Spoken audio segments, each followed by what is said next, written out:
اليمين في النادي الاهلي، ولكن على طول التغطيه من كرم سرجان في نص الملعب لنجمهم طبعا طارق التايب، عارفينه طبعا طارق التايب نجم منتخب ليبيا والمنتقل من الصفاقسي التونسي لصفوف فريق شاوي كوتش رقم 67 لطارق التايب في نص الملعب محور ارتكاز. طارق التايب بيحاول يعدي ولكن على طول معاه شيكو، طارق وشيكو عدى والله بمهاره. طارق التايب بياخد ضربه حره، لعيب مهاري بقول لحضرات ولا قياده الفريق. محاوله ده احمد السيد برد، ولكن على طول التغطيه لطارق التايب بقول لحضراتكم مهاري بيغطي.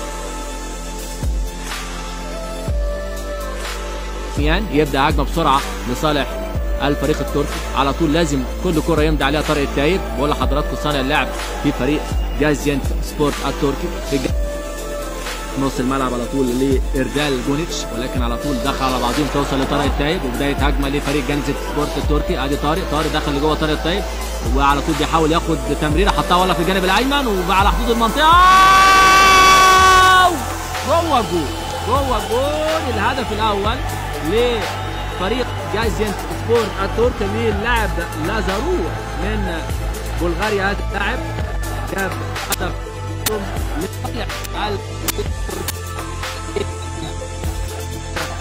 20 من زمن الشوط الاول. ادي الكوره ولكن تمريره من المكير بقول لحضراتكم طارق التايب لعيب عالي جدا حطها مقشره جول الراجل هات جول.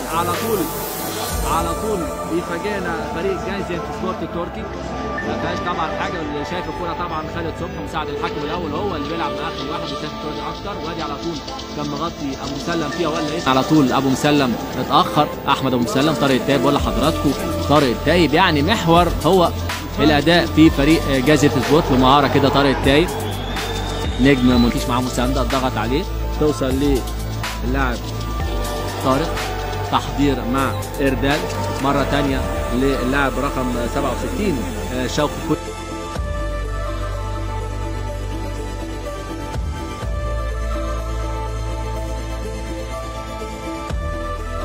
اساسيه ان انت تمرر لزميلك مش تمرر للاعب المنافس ليك، تفرق في بدايه هجمه بتضيع طبعا مجهود فرقه.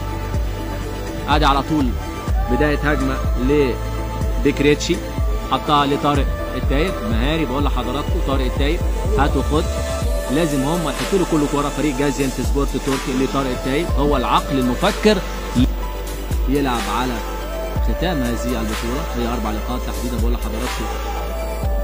قبل هذا اللقاء كان لقاء فريق الترجي التونسي وميتلاند الدنماركي اللي فاز فيه فريق الترجي.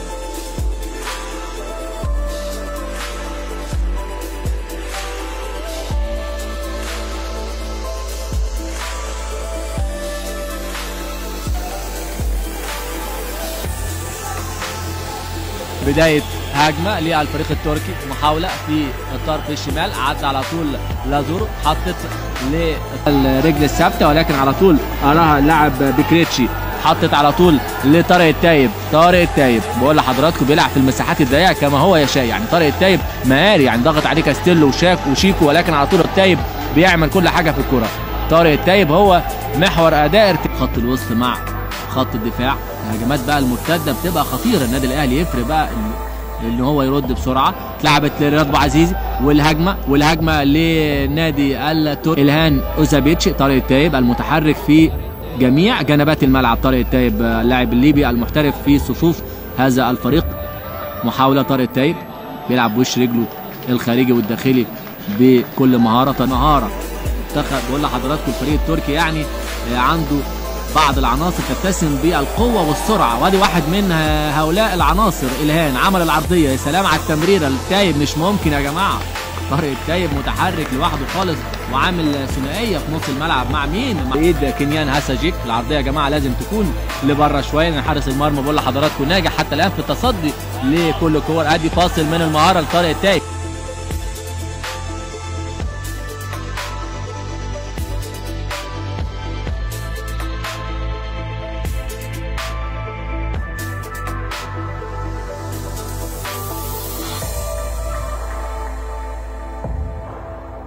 على طول طارق التايب وهجمه وعمل العرضيه. طارق التايب على حدود المنطقه توصل لازورو عايز يعدي لازورو عمل العرضيه